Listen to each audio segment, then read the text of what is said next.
My name is Siri. My great-grandparents came to Canada in the 1890s, and I was born and raised in Calgary, which is Blackfoot Confederacy territory, which originally covered half of the provinces of Alberta and Saskatchewan and half of the state of Montana. This land acknowledgement is a living document, one that evolves and grows as we build connections with local Indigenous groups, and most recently with the involvement and invitation from the Association of Ramaytush Ohlone and the director, Dr. Jonathan Cordero. Indigenous peoples consist of less than 5% of the world's population, and yet protect 80% of global biodiversity. The report, Indigenous Resistance Against Carbon, discusses how efforts to protect Indigenous sovereignty and treaty rights have kept billions of tons of carbon in the ground, equivalent to 1/4 the annual emissions from both the US and Canada combined. The climate crisis would be much more severe were it not for the leadership of Indigenous peoples. As climate activists and also as settlers, occupiers, and uninvited guests on the lands of the Native peoples of the San Francisco Bay Area, what is our role, our place, and our connection to the land and to the original peoples? What protocols should we be observing from our own cultures and in respect and recognition of the cultures of the Bay Area's Native peoples? What do we need to notice, learn, and support about local Indigenous peoples and efforts to protect Indigenous ways, sovereignty, and culture? Where do we need to build relationships and uplift the efforts to protect Indigenous self-governance and honor the treaty rights? And to move forward efforts to give back and rematriate land to the original Native peoples of the Bay Area. From this perspective, I offer this acknowledgement of the land and of the original peoples of these lands. The Ohlone bands of Ramaytush, Karkan, and Chochenyo, the Tamian Nation, the Coast Miwok, Bay Miwok, Sierra Miwok, the Pomo, Patkin, Yokuts, and Wapo. And I will turn it back to you, Bonnie. Thank you, Siri. That was lovely. Now we're going to take a look at our agenda overview. And, first, Harriet is going to talk to us about the Climate Reality Bay Area chapter at a glance, tell us about the chapter and the Climate Reality program. Then we are going to do a lightning round to meet our team leaders and hear about our programs. Then we're going to have another breakout, and this is going to be an open house with our teams, basically, and you can go from room to room to find out more about the programs and engagement teams that we have here at the Bay Area chapter. And then we'll have another breakout based on our county and divided into different counties squads, so you can meet with people that are local to your area. Harriet will then talk about the ways to engage in climate action and in the chapter, and then we'll have time for question and answers. So I'm going to turn it over to Harriet now, who's going to give us a chapter overview. Thank you. Excellent. Thank you so much, Bonnie. It's wonderful to be here. Wonderful to see this nice representation of our new chapter members. We have welcomed over 120 new members since the first of the year. And of course, about 40 of those are these newly trained leaders. And the remainder are people that are just concerned community members. So we welcome all of you here today. I'm going to tell you just first a little bit about our parent organization, because not everyone here is a trained leader. Our organization was founded by Al Gore in 2007, shortly after his film An Inconvenient Truth was released and then won an Oscar, and the whole world should have changed. But anyway, he started this organization just to basically mobilize a global grassroots network of people that could speak truth to power about the climate crisis and what we can do about it. And since then, he has conducted 49 trainings with people all around the world to train people on how to deliver a good climate presentation, and to inform them about the solutions and all the issues we face. So the Climate Reality Project was founded with a mission to catalyze a global solution to the climate crisis by making urgent action a necessity across every sector of society. There are over 45,000 trained leaders around the world today in 170 countries. So it's an organization that's really making an impact. The chapters were founded first in about 2017. Our chapter was probably one of the very first. There are 125 US chapters today, 12 in California, and there are also international branches abroad. The mission here basically is to recruit, engage, and create our own campaigns that are relevant to our regions. And we want to provide an immediate way for community members to connect with others, which is what we're doing here tonight, and to take action on climate issues that hit close to home.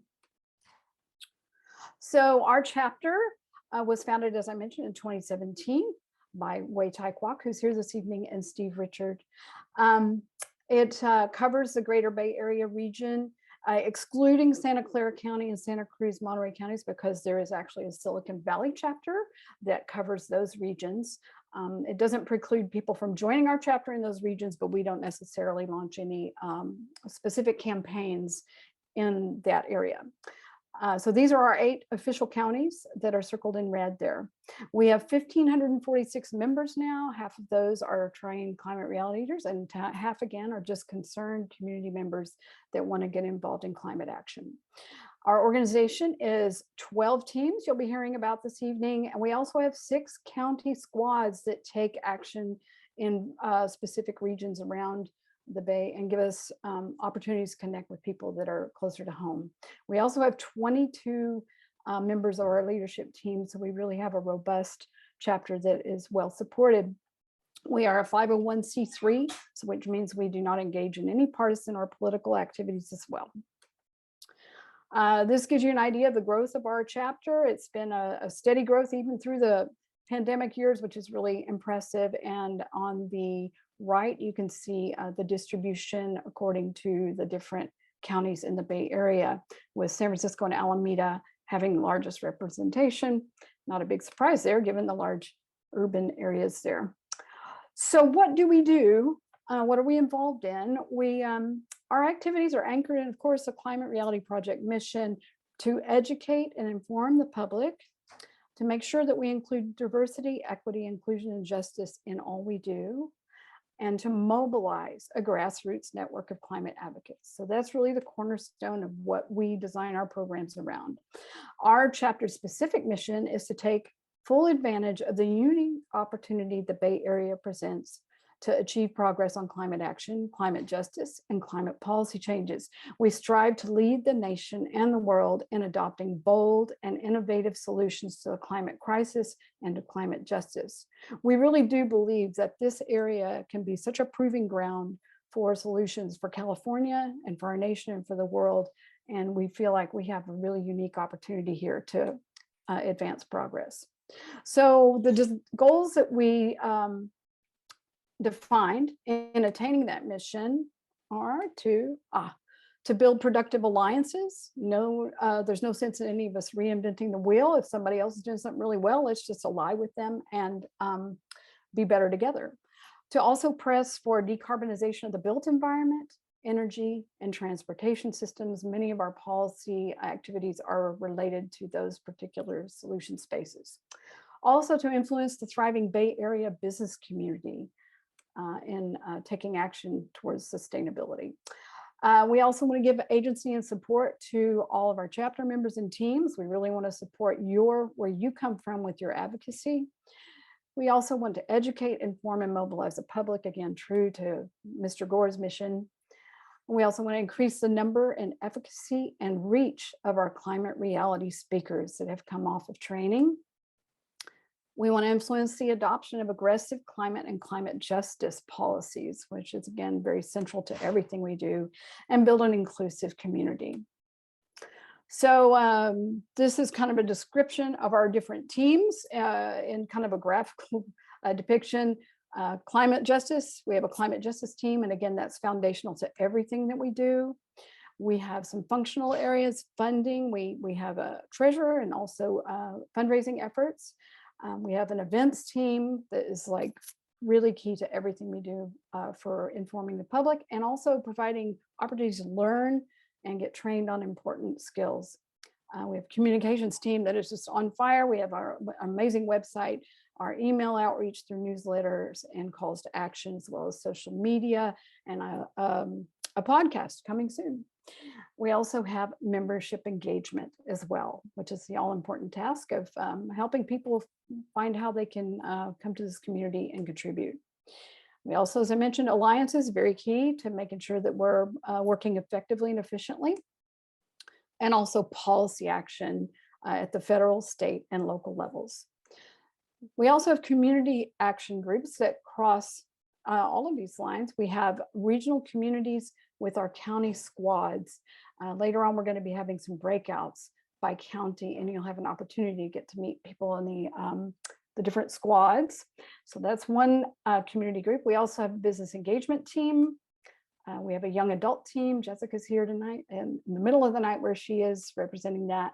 We have our youth climate action team, the YCATs. And then we also have support for our climate reality leaders with our presentations team.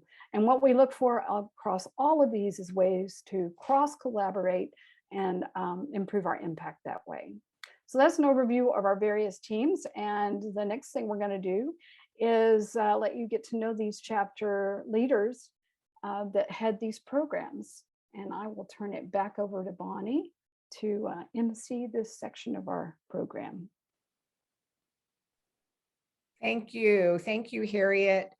So now we're going to go into our lightning round of about 90 seconds each to hear from our leadership team members about our programs and community action teams. So we're going to start out with our programming and working teams, and we're going to start out with our alliance team that is chaired by Yvonne. Thank you. Hi guys, I'm Yvonne. I'm the Alliance Chair. And as Harriet mentioned, Alliance was created to collaborate with other like-minded external organizations so we can leverage complementary strengths, capabilities, and offerings so we can amplify the climate process and climate justice impact. So examples of partnerships we have developed include the Presidio Graduate School, Drive Clean Bay Area, and working on interfaith and light.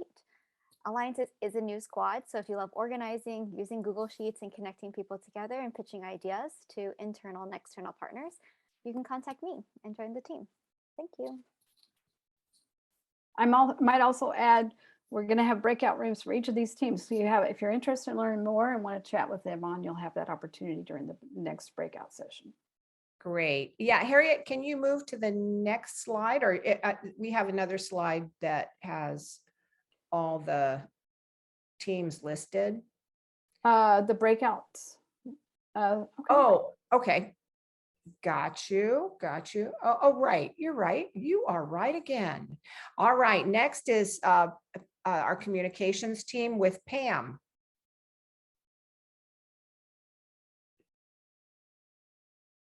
Unmute myself. Okay, you cannot start screen share with, okay, there we go. Let me share my screen. And get this into this mode. It was great to meet some of you guys in Vegas. Hold on one second, let me get this into, there we go.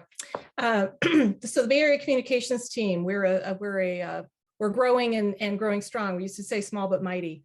Our purpose is to drive awareness throughout the Bay Area community about what we do, how we do it, and highlight opportunities available for volunteers to help. So our first task was really to redo our website. So it made it easier for those of you guys looking at it to figure out how you could help, especially after training, or if you're not trained, how you could help. So we create informational content, highlight advocacy work done by Bay Area climate leaders through our website, newsletters, social media outreach, and soon to be podcasts. And we this year want to really focus on engaging those affected by climate change or climate injustice by sharing their stories. Let's see here. So 2022, we had to set out a communication strategy. So number one, we want to educate with great content. Content is king. So if any of you guys love to write, whether you join the team or not, we're happy to take submissions. We do reserve the right to help editing and keep our messaging clear, but love to get that. We want to encourage action in everything we do. Share stories through our podcasts and blogs, and expand our social media outreach, which we started at 0 in 2021. We had Facebook and YouTube, but we launched Instagram, Twitter, and LinkedIn, and you can see the growth that we've had there. So it's been great. This is a sample of our content. We engage across all marketing platforms. Over on this side, we have our website, which has highlights our events. You can find anything there. You can link to it and register from there. Some of our blogs, recent blogs we've had in this area, it's our newsletter. We have some wonderful folks who volunteer on our team to create some really creative content. The top is on Instagram, great stories and things, great ideas for you guys to look at. And Twitter, one of our folks has really helped us in leveraging Twitter and getting great engagement off of that. This is our Everyday Climate Champions. It's a great team of people. Hopefully it'll launch in July. I think we will launch next month. And then LinkedIn, we had one of our new members from Las Vegas just step in to take over LinkedIn and also help us with content. So however you guys want to help, I think we can empower you to use your creativity and share stories out and educate the public. And our team's made up of Tammy Chung, Alakoka Kalahi, and myself, all trained in July of 2020. And we all lead a separate area of the team, as well as Dahlia Masachi, who trained in October and has a great team for podcast, and Michael Alio, who's the social media lead and leads the team. So we'd love for you guys to join our team and help in any way you can. And that is it. Thanks, Pam. Next is our events team, Chelsea, and then Sue, who is running the meeting, and the newest member is Lex, but I believe Chelsea's going to tell us about the events team. Hi, hello. I came back from Vegas. I had such a wonderful time, finally in person. It was very exciting. I met some great people. I met Jessica, finally in person, right, Jessica? It was wonderful. And I get to meet Lex, who is joining our events team. Thank you so much. We're very grateful. So the event team is not like we're not out front. We're not like the policy team, communication team. We're not like that, but we're a support team. So I know it doesn't sound very glamorous or anything like that, but we do good work. Except lately I haven't done any good work. So I really need more people to join our team. We used to have 3 people, and Caroline went on maternity leave. And so they just only me and Sue. And poor Sue has been taking on a lot of work, and kudos to her. Thank you so much. But I've been sick with COVID, and I had been other issues. I was working in Uganda, and my motorcycle fell on me twice in one day. So there was just a lot of stuff going on. And so I'm just really grateful to have Lex joining our team, but we really love to have more people joining our team. It's a great team. And the more people we have, the time that we would have to share would be less. Maybe instead of 2-3 hours a week, maybe we can go down to 2 hours a week, or maybe 1.5 hours a week. So it'd be really, really helpful. It's a fun team. We connect with each other once a week. We only met in person once because of COVID. We couldn't, people were everywhere. But we love it to make it more exciting and more cohesive group. And we would love for more people joining us. It's a support team. So I think we do some good work. Well, we appreciate all you do, Chelsea and Sue and Lex to come. Thank you very much. Next will be our Gary, who is, oh, no, I almost forgot Mary Ruth with member engagement. Hi, everybody. I am usually the first point of contact with people who are joining our chapter. I send out a welcome letter and invite people to ask questions of me or our 2 wonderful co-chairs. And then when we have and then in terms of onboarding, I work with the different team leaders as people have indicated what they're interested in doing. And Harriet Harvey Horn does a lot of between big influxes, she does a lot of the in-person meeting and greeting. So if you're interested in just making calls to people and being in touch with new people like yourselves, I'm interested in having you help with that. And Harriet will probably end up training you because she's a whiz at that. Okay, thank you. Thank you, Mary Ruth. Next is Leanne, our esteemed treasurer and chair of Treasury and Fundraising. Oh, see, I forgot Gary again. Okay, we'll go back to Gary. Let's go with Leanne and then we'll go back to Gary. Sorry, Gary. Hi, everyone. My name is Leanne Iwamoto. I run the treasury. Our main role is managing the ins and outs, and part of it is putting together some opportunities this year, and I would love partnership and help with that. So if that's something you're interested in, please definitely stop by my breakout later. In addition, if I am currently a team of one, and I would be happy to share some of that responsibility with someone else who has passion for finances in this group. All of our activities are growing. And we're also one of the few chapters that actually gets to fundraise on its own, which is very cool and very unique. So stop by, hope to see you later. And thank you so much. Thanks, Leanne. And Gary, I'm not going to forget you with presentations and climate reality leader support. Sure. Hi, everyone. Looking forward to meeting everyone on the call. I am responsible for presentations, and it's not really so much of a team as it is really internal consulting. And so I want to put an offer out to everyone on the call that when you're ready to give your first presentation, I want you to contact me. You can contact me through the website, etc. And I can work with you to get your presentation deck ready, do a little practice, help you out with your message, and even help you give the presentation. We could partner together either online or in person. So that's out there, and I really, really like people who've been trained recently to take me up on that.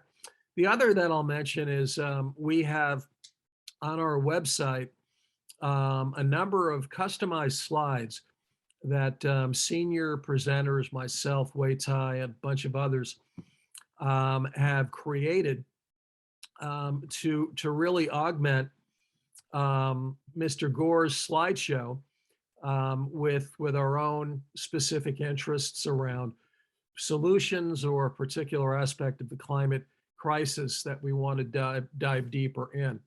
So I encourage you to take a look at that, and I'll leave it at that. Back to you, Bonnie. Great. Thanks a lot, Gary. Now we're going to hear from our community action teams. And first up is our Youth Climate Action, our YCAT team.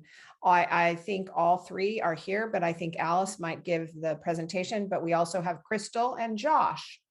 Yeah, I'll actually take it away. Hey, Josh. One of the co-chairs for YCAT. So YCAT is our Youth Climate Action team, and we are recruiting for new co-chairs to help lead our group and sort of organize youth members around new initiatives and campaigns that basically we decide we want to work on, from like local policy advocacy to on the ground climate actions. And we believe like by working together, just our voice as youth is quite strong to make change on issues that are not being recognized. And some examples include starting like green schools campaigns in our schools, or just making policy changes in our towns or counties. And then we also just want to get the youth sort of engaged in climate related discussions, because it's kind of our future, relying on. And we want students to be educated on how, yeah, the world may look, and some solutions to the climate crisis that we can actually possibly help like mitigate. And then most importantly, we want to have fun meeting other like-minded youth activists, and just support each other on sharing ideas, and learning more about climate change, hopefully to empower each other to make real change. Yeah, thanks, Josh. So Crystal just put her intro in the chat. She's got a little problem with her voice, so I'm going to take over for her. So I'm Alice and one of the co-chair mentors. We normally meet as a group on the second Fridays, but we're going to change it up a little bit this year. We're going to actually be producing some all chapter-wide events that are youth-led. So as Josh mentioned, we're going to be looking for some new co-chairs to join our team, and we're a very democratic group. So we all get to decide together what initiatives we want to work on, and what kind of events we want to hold. If there's topics of interest to you, we want to hear you. We want to hear your voice. So I want to close this by inviting you all to our next meeting. We're going to do some planning around the topic of K-12 climate change curriculum and environmental justice. And for this meeting that's going to happen on July 15th, and I'll drop into the chat, or maybe Crystal can drop our email into the chat. We want you to actually contact us, reach out to us, and then on July 15th, 5:30 to 6:30, come join us to help plan and give us your feedback on what you think now is good, bad, or ugly about climate change curriculum in our schools and in higher ed as well, and give us your ideas of what you think, where the gaps are and what you think are needed. For this one, we want to invite all educators, and I know there are a lot of educators in our climate reality group out here, so we want to invite you too to give your input, or if you're an interested parent, come bring your students and come join us. So thank you all for being here, and come join us in the breakout room. Great. Yeah, thank you. And thank you, Alice, Josh, and Crystal. Fantastic that all of you are here today, and meet them in the breakout, please, during our open house, breakout open house. Next is a young adult engagement. And I am wondering if is Jessica still on the call? She was calling from Portugal, I think, in the middle of the night, she said. Yeah. Thank you, Bonnie. I am still online. You know, Right. I think I will just stay until the end because I saw the agenda and it's like 7:45 p.m. and it's already 7:15. So I'm like, yeah, might as well just stay for 30 fun times, 30 minutes or more. So my name is Jessica Lee, chair of the Young Adults team. And our team, we focus on strengthening dialogues and climate actions with continuous learning and community engagement through community building, leadership enhancement, and development. The age group is 23 to 35. We are hosting a webinar on public health and extreme heat and a climate event partnering community organizations, including Steve, who is a community member from District 11 in SF, Refuse, and Together SF. I am also planning on raising more awareness on climate education, and I have already spoken to UCSF and have their support in partnering with us on more webinars, as well as supporting us with a proposal, sending it to SFUSD, advocating for climate education to be included into the school curriculum. And I have already been in contact with the LA team, so I would love to see results in the San Francisco School District as well. Please let me know if you're interested in joining the team for any of the collaborations or future opportunities. I will also drop my email into the chat. Thank you. Thank you, Jessica, and join her in our breakout room at our next breakout. Next is Stephen is here for policy action, for our local policy action. I don't know if Alan is here as well, but Stephen? Yeah, hi, I'm Stephen. I'm the co-chair of the policy action team. If you're interested in what's going on in your own community and working with your neighbors to fight for decarbonization, I highly recommend becoming a squad member. You'll show up at city council meetings, reach out to council members, and overall just be aware of what's going on in your own city. So please reach out to your county squad leader if you are interested. Thank you. Thank you. And I'm going to talk about the state action, which our state policy action work is in its infant stages. And this year, Climate Reality Bay Area endorsed 11 California state climate bills, 10 of which are still alive in the process. And we're following also some state regulatory issues around climate. We plan to partner with 350 Bay Area Action to meet with our Bay Area state legislators. And we will have a legislative training later in July. There are opportunities for any of you to engage and help develop in our state policy climate action if interested. Thank you. Next will be our federal policy action, our climate moment, OCM team. Margot, I saw you here, and Audrey is also on the team, but Margot? Yes, hi, I'm Margot, and I'm co-chair of our, as Bonnie said, our federal policy action team. We also are known as our climate moment. The main focus of our group is to advocate for climate legislation at the federal level, obviously. And the primary way we've been doing this is through meetings with our two U.S. senators and our Bay Area representatives in Congress. Since our team was established last year, we've participated in 26 of these meetings, various members of our groups. All of these meetings have been over Zoom. And in fact, Audrey Heller, my co-chair, and I were just in a meeting this morning with Senator Padilla's office. But if you've been following the news over the last 6 months around climate legislation and how right now it's stuck in negotiations between Schumer and Manchin, you'll know that getting anything passed at the federal level is very, very challenging. So our committee right now is exploring other ways that our group might play some kind of advocacy role in terms of policy, possibly at the state level, possibly with implementation of the infrastructure bill, possibly with a number of other things. So if you drop into our meeting, our breakout room, we can talk about that more. The other thing I'm going to do in just a second is to drop a link to the national website for our climate moment, so you can check out what we look like at the national level. So I look forward to talking with you maybe later. Great. Thanks a lot, Margot. Next will be our climate justice team. I believe all three are here, Alma, Siri, and Tiffany. I'll be talking on behalf of Climate Justice. 안녕하세요, 여러분. Hello, everyone. My name is Alma Sungi Pek-Sungi. I am one of the 3 Climate Justice co-chairs with Siri and Tiffany. We affectionately call ourselves the Bangtan Trio because I am a huge fan of BTS, known as Bangtan Sonyeontan. For those who recently graduated from the training in Las Vegas, you heard probably a lot about impacts of the global climate crisis on communities of color and Indigenous communities here and around the world. And the big question for us in climate justice, we know that everything that we do around ending the climate crisis is a climate justice issue. So the question for us as Bay Area residents is, what does that really mean for us as climate activists? So that's what we try to wrap our mind around. We do work across different groups here, and we collaborate, and we see ourselves as a resource.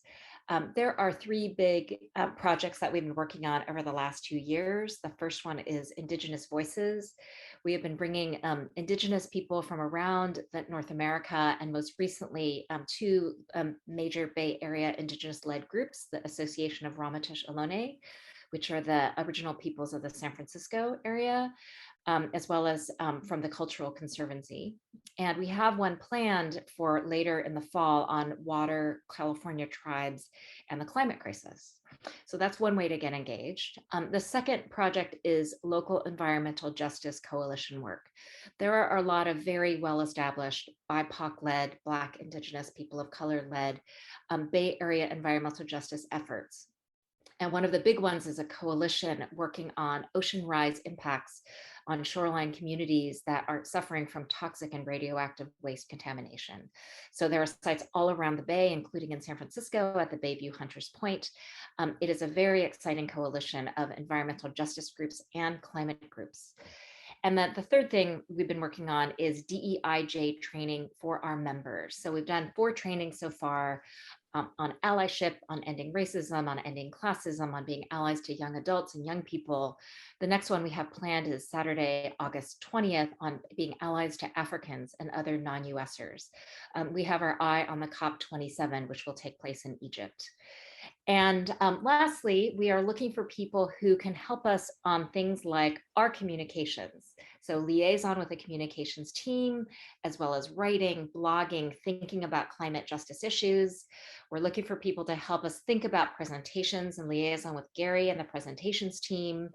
What kind of climate justice slides do we want to add to the presentation bank as a resource to the chapter members, as well as coordination for volunteers to help us with all the stuff that we're doing in climate justice. Our monthly meeting is the first Thursday of the month. So that is next Thursday, July 7th. We hope to see you. You can sign up through the website. And Siri has dropped our email address in the chat. Thank you, Alma. Next, business engagement is Verda, but I don't think she's here. Verda is not here, correct? Correct. Yeah, she wasn't able to join us. I can just briefly address business engagement. We've had a business engagement team in our chapter for since its inception, and it's taken on various shapes and forms. They are currently kind of evaluating, what the focus should be for the second half of the year. So there's a really great opportunity in this moment to engage with the business engagement team, particularly if you have ideas or if you want to share some things that have worked for you in your work environment. So I will probably be in the business engagement breakout room since Verda wasn't able to join us this evening. So if you have ideas to share, I want to just kind of brainstorm about that. We would welcome your participation there. Again, just not enough time. But I want to respect everyone's time tonight. I am going to turn it back to Harriet to give you some ideas on how you can engage with our chapter. With our activities. Yeah, so, and I'll just do a lightning round here, you guys. We've already covered some of these things, but just 5 ways to engage. First, engage with our chapter, stay informed through our communications. We don't abuse the privilege of having your email address. We only check in maybe 3 or 4 times a month at most with newsletters and calls to action. Follow us on social media. Make connections with people like we did here tonight. Just take those opportunities when we have chapter events to join us and make those connections. And then mobilize with people, of course, take action. Oops, I went backwards instead of forwards. Attend our events. You can learn about issues and solutions, develop your skills, as I mentioned. We have squad and team meetings that you've learned a little bit about tonight. We also participate in marches, tabling, cleanups, and whatnot when social distancing allows. Boot camps, how to give climate reality presentations, and most of all, to socialize. I mean, you join a chapter to get involved with other people, and it has to be fun that way. I'm just going to put in a plug while we're talking about events for some of our upcoming events. We have an Indigenous Voices Reading and Listening Circle tomorrow night, 5:30. Climate Justice Team brings that together on a monthly basis. And in July and August, we have on the 9th, we're planning a live meetup at a climate concert in Golden Gate Park. And we're working on planning that. It will be up on our website shortly. Also, on the 23rd, we're going to have a state policy advocacy workshop, a great opportunity to kind of get mobilized around this second half of the legislative session that's coming up in August. There's a whole lot of really good climate legislation out there. We really want to take advantage of the opportunity to make progress there. In August, we got a presentation boot camp coming up, climate restoration explainer, an event, a panel event on extreme heat and other things. So stay tuned on our events site for things that are coming up. Attend leadership training. Some of you already did that. Thank you and congratulations. It's a great way to connect with like-minded people, become informed of the latest facts, and learn from Mr. Gore himself, as well as develop your advocacy skills. If you follow this QR code, you will likely be tapped into an information email that just lets you know when when leadership training is coming up. I don't believe there's another one this year planned. It'll probably be early next year, but that's a way to stay informed of those opportunities. Volunteer join or start a chapter program. We've been talking about that a lot this evening. If you connected with something you like tonight, great. More than one thing, great. If you have something you might like to lead for the chapter, let us know. We're all here to do what brings us to this movement. Fifth, arrange or deliver a climate reality presentation for your group or workplace. This QR code will connect you to our presentations chair, Gary White, who can help connect you with those opportunities and help you become more efficacious in that work. So just close here with Mr. Gore's quote, "The reality we face impels us to act." We're all here to take action. We all feel purposeful about it. Let's just dive in and get involved.